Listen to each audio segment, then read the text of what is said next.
शलोम everyone, प्रभु यीशु मसीह के नाम में आप सबको जय मसीह की। Praise the Lord.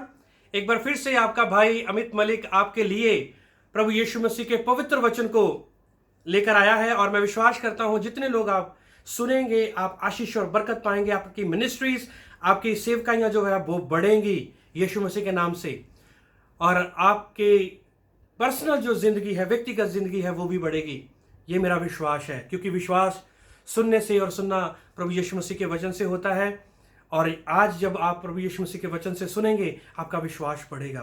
पिछले सीरीज में हमने सुना है कि mystery of the serpent seed, शैतान के बीज का रहस्य के बारे में हमने देखा कि कैसे जो है दैंतों के द्वारा जो है वो सारा पाप जो है उस कम्युनिटी में आया, और कैसे उन्होंने गलतियां की, और कैसे जो है वो दैंत उत्पन्न हुए। और दैंत जो है दाऊद ने गोलियत को मारा और उसके साथ और 4 दैंतों को मारा। और हमने देखा था कि स्त्री की संतान ने जो शैतान के जो सीड को वो कुचला, और कलवरी क्रूस के ऊपर शैतान के सीड को कुचला, और वहां पर गोलियत का सर दबाया गया था यरूशलेम पहाड़ के नीचे। और उस भविष्यवाणी को पूरा किया कि स्त्री की संतान जो है तुम्हारे सर को कुचलेगी। कहने का मतलब तुम्हारे सीड के को कुचलेगी और तुम उसकी एड़ी को डसोगे। उसने वाकई में मौत के द्वारा शैतान ने एड़ी को डसा, पर वो जो मौत जो थी वो फतेह का निवाला बन गई। फतेह का निवाला जो है वो मौत बन गई, और मौत जो है, मौत के ऊपर यीशु मसीह ने फतेह पाई और उस जो शैतान के सीड को कुचला। और आत्मिक रेलम में भी यीशु मसीह ने शैतान के सर को कुचला और सारी प्रधानताएं, सारी जो भी हुकूमतों को उतार करके शैतान का खुल्लम खुल्ला तमाशा बनाया। और खुशखबरी की बात यह है कि यीशु मसीह की कलीसिया यीशु मसीह के साथ थी। यदि जो कलीसिया के सर ने, जो कलीसिया का जो हेड है, जो कलीसिया का जो सर है, उसने शैतान के सीड को कुचला है, तो यीशु मसीह की देह ने भी शैतान के सर को कुचला है। ये प्रभु यीशु मसीह का हम धन्यवाद देते हैं कि यीशु मसीह ने हमें जो है स्वर्गीय स्थानों में हमें बिठाया है, और उसने हमारे ऊपर स्टैंप लगाई है कि उसने हमारे साथ मंगनी की है, और एक दिन वो आएगा अपनी दुल्हन को लेने के लिए। और हम देख रहे थे कि ये जो mystery of the serpent seed कि पौलुस ने कैसे रोमन जो कलीसिया को भी सराहना दी कि बहुत ही जल्द शांति का परमेश्वर यीशु जो है वो शैतान को तुम्हारे जो शैतान के सर को तुम्हारे पांव के नीचे कुचलवा देगा।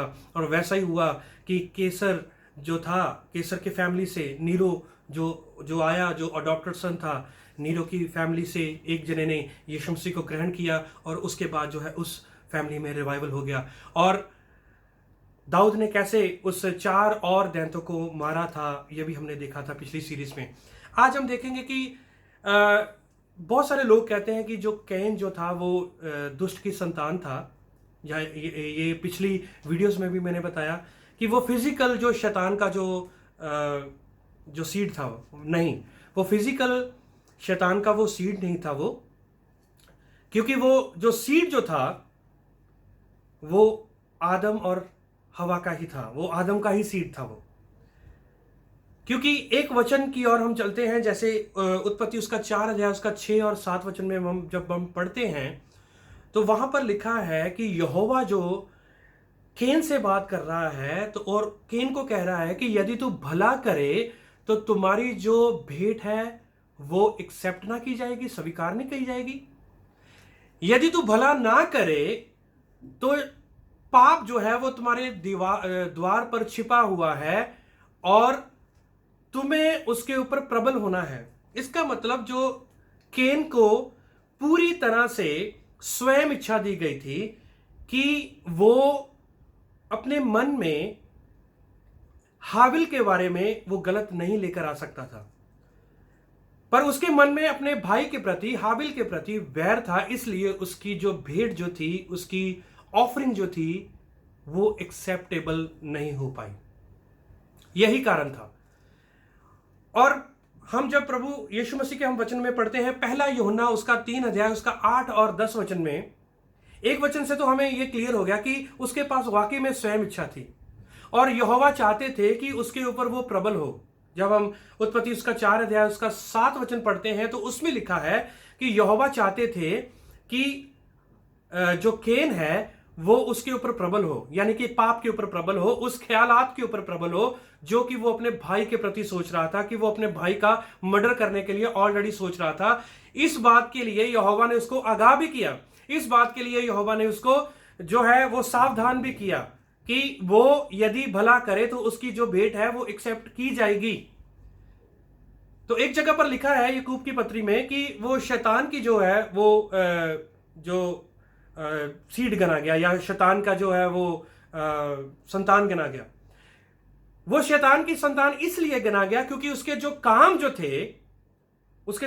थे वो शैतान के थे, उसके जो काम जो थे वो दुष्ट के काम थे, क्योंकि उसने दुष्टता की, उसने उस दुष्ट कार्य को उसने अपने जीवन में होने के लिए अलाउ किया ताकि वो हाबिल को वो मार गिराए। उसने हाबिल को मारा, क्यों? क्योंकि उसके अंदर जेलसी आ गई, उसके अंदर क्रूरता आ गई, उसके अंदर गुस्सा आ गया, जो कि ये दुष्टता को दर्शाता है। पहला यूहन्ना उसका 3 अध्याय और उसका 8 और 10 में हम ये वचन और भी हम क्लियर करेंगे। इसमें लिखा है, जो कोई पाप करता है वह शैतान की ओर से है, क्योंकि शैतान आरंभ ही से पाप करता आया है। लिखा है जो कोई पाप करता है वो शैतान ही से है।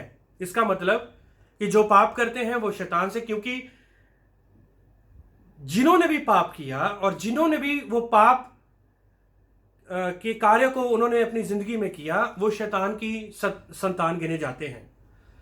क्योंकि दुष्ट लोग जो है वो यहोवा की उपस्थिति में खड़े नहीं रहेंगे। हमारा आत्मिक जो आत्मिकता में जो पाप जो था वो तो यीशु मसीह ने अपना लहू बहा करके खत्म कर दिया, पर अब जो है शारीरिक पाप जो है वो हमें अपनी जिंदगी में रोकना है। हमें वो शारीरिक पाप के गुलाम नहीं बनना है, क्योंकि पौलुस खुद कहता है कि क्या हम पाप के गुलाम बने रहें। कई गलत जो है वो थ्योरी होती है कि यीशु मसीह के लहू बहाए जाने से हमारे पास्ट के भी पाप जो क्षमा हो गए, प्रेजेंट के भी हो गए, फ्यूचर को जो आने वाले करने वाले हैं वो भी खत्म हो गए। पर ऐसा नहीं है। यदि हम अपने आप को सही रखेंगे, यदि हम अपने आप को बिल्कुल सही रखेंगे, पाप से दूर रखेंगे, और वाकई में वो हमारे जो पाप जो है, जो अनजाने में जो पाप हैं, वो वाकई में प्रभु यीशु मसीह हमें वो क्षमा करेंगे। बात ये हम कर रहे थे कि क्या जो केन जो था वो दुष्ट की संतान था, वो फिजिकल वो संतान था शैतान की? नहीं, वो फिजिकल नहीं था, क्योंकि उसने कार्य जो था वो दुष्टता का किया, इसलिए उसको दुष्ट की संतान कहा गया। आगे लिखा है, परमेश्वर का पुत्र इसलिए प्रकट हुआ कि शैतान के कामों का नाश करे। और 9 वचन में लिखा है, जो कोई परमेश्वर से जन्मा है वह पाप नहीं करता, क्योंकि उसका बीज उसमें बना रहता है। जो परमेश्वर से जन्मा है वो पाप नहीं करता। इसका मतलब मैं और आप यदि हम पाप के नजदीक भी जाएं या पाप भी करें, इसका मतलब हमें यहोवा ये जताएगा, ये पवित्र आत्मा समझाएगा कि नहीं बेटा या बेटी, ये पाप जो है वो तुम्हें नहीं करना है, क्योंकि ये पाप जो है ये तुम्हारे लिए नहीं है, या तुम पाप के लिए नहीं हो, क्योंकि तुम जो सीड जो हो, मैं और आप जो बीज हैं वो यीशु मसीह का हम बीज हैं, हम परमेश्वर का बीज हैं, क्योंकि यीशु मसीह के साथ हम अडॉप्ट किए गए हैं।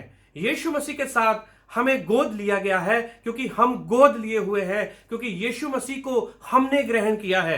यीशु मसीह को अन्य जातियों ने ग्रहण किया है, और जितनों ने भी यीशु मसीह को ग्रहण किया, परमेश्वर ने उनको, यहोवा ने उनको अपनी संतान होने का अधिकार दिया है। आइए हम उस बात में चलेंगे कि वाकई में जो शैतान के जो सर को जो कुचला गया, क्या वो केन के सर को कुचला गया? नहीं, केन के, क्योंकि नोहा के फ्लड तक, ठीक है, केन और उसका जो वंशज जो था उसका कोई भी पता नहीं था, या वो पूरी तरह से वो खत्म हो गए, ठीक है, क्योंकि फ्लड जब नोहा के टाइम में जब फ्लड आया, जब बाढ़ आई, उसके टाइम में जो है केन के जो वंशज जो थे वो पूरी तरह से वो फिनिश हो गए। नूह जो वंशज जो था वो सेत से था, सेत की संतान से वो आगे वो बढ़ा। तो हम प्रभु यीशु मसीह का धन्यवाद करते हैं कि प्रभु यीशु मसीह ने हमें चुना है अपनी महिमा के लिए। हम जो हैं वो यीशु मसीह का हम जो बीज हैं, हम सीड हैं, क्योंकि उसने हमें गोद लिया है। हम मिस्र में चलेंगे कि मिस्र में क्या हुआ था। जब इजरायली लोगों को जब मिस्र की गुलामी से छुड़ाया गया तो आपको पता है क्या हुआ। फ़िरौन और उसकी सेना फिर से इजरायली लोगों को, क्योंकि मैं उसमें पूरी कहानी में नहीं जाना चाहता, इजराइल की जो जितने भी लोग जो थे वो जब लाल सागर पार करने वाले थे तो पता क्या हुआ। फ़िरौन और उसकी जितने भी फौज के लोग थे, उनके काम जो थे वो कुकर्मी काम थे, उनके दुष्टता के काम थे। और मैं यही कहना चाहता हूं कि जो वो दुष्टता के काम कर रहे थे तो वो दुष्ट की संतान ही गिने गए, क्योंकि उन्होंने दुष्टता के काम किए, उन्होंने जादू टोने वाले काम किए, उन्होंने इजरायलियों के ऊपर अत्याचार किए, उन्होंने इजरायली लोगों से ऐसा काम लिया, इतना बेरहमी से काम लिया कि बहुत ही ज्यादा उनके ऊपर अत्याचार हुए। पर जब इजरायली लोग जो थे वो चिल्लाने लगे, यहोवा के आगे वो गिड़गिड़ाने लगे, प्रार्थना करने लगे, फिर यहोवा ने एक व्यक्ति को उनके बीच में भेजा जिसका नाम था मूसा। और मूसा जो था उनके बीच में गया, और मूसा हम देखते हैं कि वो इजरायली लोगों को जब छुड़ा के लेकर आ रहा था और रास्ते में लाल सागर था, और जितने भी वो दुष्टता के जो लोग काम कर रहे थे, मिस्री जो लोग जो थे, मिस्री लोग उनके पीछे आए। और मूसा को यहोवा ने बोला कि अपना हाथ बढ़ा। जैसे ही उसने अपना हाथ बढ़ाया और जो समुद्र जो था वो दो भागों में हो गया, क्योंकि यहोवा की उपस्थिति उनके साथ थी, यहोवा के दूत उनके साथ थे, जो वाचा का जो संदूक जो था उनके साथ था, वाचा का संदूक उनके साथ था, और वो आगे आगे उस संदूक को लेकर चले। याजक जो थे वो आगे आगे उस संदूक को लेकर चले और उन्होंने फतेह पाई। और जैसे वो पार किए, और फिर से यहोवा ने कहा, जब जो फ़िरौन और उसकी सेना जब उनको पकड़ने के लिए जब वो भी सागर के बीच में आ गए, और यहोवा ने मूसा को बोला कि अब अपना हाथ बढ़ा। और जैसे उसने अपना हाथ बढ़ाया, फिर से समुंदर जैसा का वैसे ही हो गया जैसे वो पहले था। और फ़िरौन और उसकी सेना जो थी वो पूरी तरह से उसमें डूब करके वो मर गई। उनका जो सीड जो था, उनका जो बीज जो था, वो उनके पांव के तले रौंदा गया। क्योंकि जितने लोग भी यहोवा की कौम के खिलाफ जाएंगे वो पूरी तरह से डिस्ट्रॉय हो जाएंगे।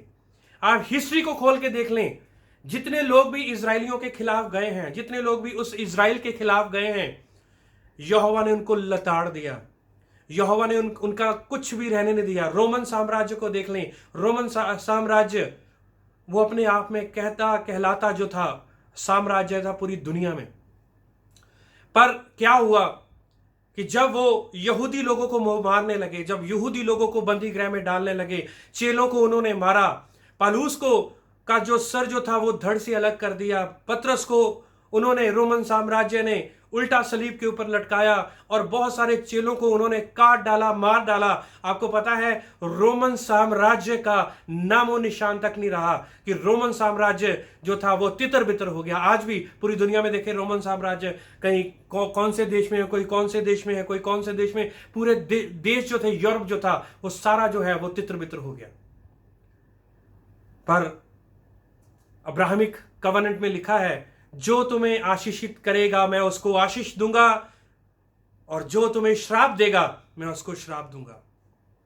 जो तुम्हारी संतान को जो आशीष देगा मैं उसको आशीषित करूंगा, जो तुम्हारी संतान को जो श्राप देगा मैं उसको श्राप दूंगा। प्रभु यीशु मसीह का हम धन्यवाद देते हैं कि मैं और आप, हम यहोवा का सीड है, उसका हम अंश हैं हम। और आपने और हमने यीशु मसीह के द्वारा उनको लताड़ दिया, शैतान और उसके सीड को हमने लताड़ दिया। जैसे यीशु मसीह कलवरी क्रूस के ऊपर लटके हुए हैं, और वो जो सर जो है, गोलियत का सर, उस यरूशलेम के पहाड़ में जहां पर यीशु मसीह कलवरी क्रूस के ऊपर चढ़ाए गए, वहां पर दफनाया गया, और ये दिखा रहा था कि यीशु मसीह ने उसके सर को कुचल डाला, शैतान और उसके सीड को। वो वाकई में जो दैंत जो था, वो शैतान का सीड जो था, वो जो दैंत जो थे जिनको मार गिराया, दाऊद ने मार गिराया, वो वाकई में वो शैतान के सीड थे वो। और वो शैतान का सीड जो है वो पूरी तरह से खत्म किया गया, और हमें जीत मिली, दाऊद को जीत मिली, इजराइल को जीत मिली। और शुरू से ही यहोवा जो है वो इजराइल को जीत दिलाता आया। पूरी दुश्मनों में वो घिरा हुआ है इज़राइल आज भी, पर आज भी यहोवा का हाथ जो है वो उसके ऊपर है। आज भी यहोवा ने उसको आशीष और बरकत दी है। आज भी यहोवा उसको आगे बढ़ा रहा है। क्यों? क्योंकि मैंने और आपने इज़राइल के लिए और उसकी शांति के लिए हमें प्रार्थना करनी है। क्योंकि यदि मैंने और हमने यीशु मसीह के साथ सीड को कुचला है, उस शैतान के सीड को कुचला है, तो ये याद रखें कि यीशु मसीह ने यहूदियों में जन्म लिया और वो यहूदी था, और जितने भी चेले हुए वो यहूदी थे, और उन्होंने शैतान और उसके सीड को कुचला है। दाऊद जो था वो यहूदी था, दानियल जो था वो यहूदी था, अयूब जो था वो यहूदी था, जितने यहूदी जो सेवक हुए वो यहूदी थे, जो पौलुस जो था वो भी यहूदी था, पर वो मसीही लोगों को सताने लग गया। पर एक समय आया, उसका जीवन जो था वो बदल गया। उसका जीवन बदला और उसने यीशु मसीह को ग्रहण किया, और उसके द्वारा शैतान और उसके सीड को दोबारा से फिर से कुचला गया। क्योंकि कलीसिया जो है वो यीशु मसीह की देह है। और मैं ये चाहता हूं कि आप इस बात को आप याद रखें कि जब यीशु मसीह ने उस सीड को कुचला है, शैतान और उसके सीड को कुचला है, आप और मैं उसके साथ थे। कितने लोग आप विश्वास करते हैं कि इस सिचुएशन में, इस महामारी में मुझे और आपको कुछ नहीं हो सकता? क्योंकि हम यीशु मसीह की संतान हैं। हम उस यहोवा की संतान हैं जिसने हमें चुना है। और मेरा और आपका फर्ज बनता है कि हम देशों के लिए प्रार्थना करें, अपनी कंट्री के लिए प्रार्थना करें, अपने देशों के लिए प्रार्थना करें, ताकि देश जो है वो बचाए जाएं। ये समय है हम प्रार्थना करें कि देश जो हैं, वह हुकूमतें जो हैं, वो यीशु मसीह के आगे वो झुक जाएं। और जब हुकूमतें यीशु मसीह के आगे झुक जाएंगी, तब वहां पर एक बहुत बड़ा रिवाइवल होगा। प्रभु यीशु इस वचन के द्वारा आपको बहुत सारी आशीष और बरकत दें। और ये बात ज़रूर समझें कि केन जो था वो शैतान का, अबलीस का फिजिकल सन नहीं था, फिजिकल सीड नहीं था। वो आदम का ही सीड था। क्योंकि जो पाप करता है वो शैतान की संतान गिना जाता है, दुष्ट की संतान गिना जाता है। तो इसलिए मैं ये आपके ऊपर छोड़ देता हूं कि आगे आने वाले समय में हमने क्या करना है। क्या हमने यीशु मसीह के वचन को हमने बढ़ाना है, या हमने शैतान के उस दुष्टता के कामों को करना है जो उसने इस दुनिया को ख़त्म करने के लिए रचा हुआ है। आइए हम प्रार्थना करेंगे। प्रभु यीशु, हम आपका धन्यवाद करते हैं। जितने लोगों ने भी आपके वचन को सुना है, प्रभु आशीष और बरकत पाए। और ये प्रभु mystery of the serpent seed, शैतान के बीच का जो रहस्य है, ये लोग समझें और आशीष और बरकत पाए, ताकि प्रभु हम ट्रू डॉक्ट्रिन, बिब्लिकल टीचिंग की ओर हम और ज़्यादा बढ़ते रहें। सारी महिमा आपको देते हुए यीशु मसीह के नाम से मांगते हैं, आमीन। सबको जय मसीह की, शलोम। और मैं विश्वास करता हूं कि आपने इस वचनों से आशीष पाई है, और नेक्स्ट सीरीज में आपको मैं फिर मिलूंगा। तब तक के लिए शलोम।